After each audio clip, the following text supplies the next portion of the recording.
hanggang ngayong linggo.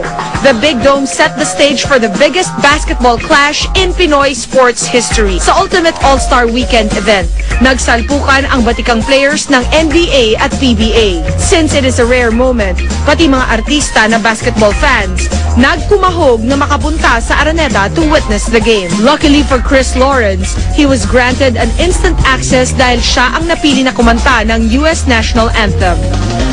Tumawag sa akin yung friend ko. Tapos sabi niya, do you know the Star Spangled Banner? I was like, yes! Of course I know it. And they said, do you want to sing it for the NBA game? I said, yes!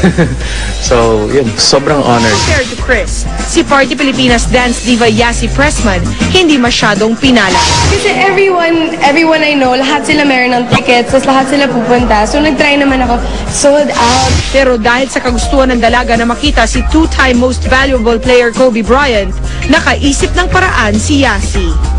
Actually, what happened was we were at Party Pilipinas rehearsals, and then I was sad. Tapos lumapit siya, dumating kasi siya. Then he said, why were you sad? It's like, I couldn't get any NBA tickets, mga ganun. I was like, oh yeah? I was like, hey, I'm doing the national anthem there.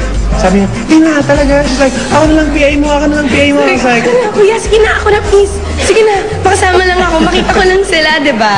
so I thought she was joking. I was like, Kuya, sige na please. Sige na. Pero sabi niya, So I was like, are you serious? I was like, do you really want to? She's like, yes, please, can I? was like, okay, sige. So, yan. yun na, today, ito na. Bubuhatin ko siya sa entrance. Pero noong dalawang maleta dyan. Ay, oo. Gaganunin ko siya. Plus siya, nandito lang siya bubuhatin ko. Okay, enter. After the event, muli naming nakapanayam si Yasi at ito ang nasabi niya tungkol sa kanyang unforgettable experience. Hindi talaga nagkaroon ng chance, pero sobrang saya ko kasi nakalapit ako ng ganun kalapit talaga. Buti na lang doon ako sa entrance.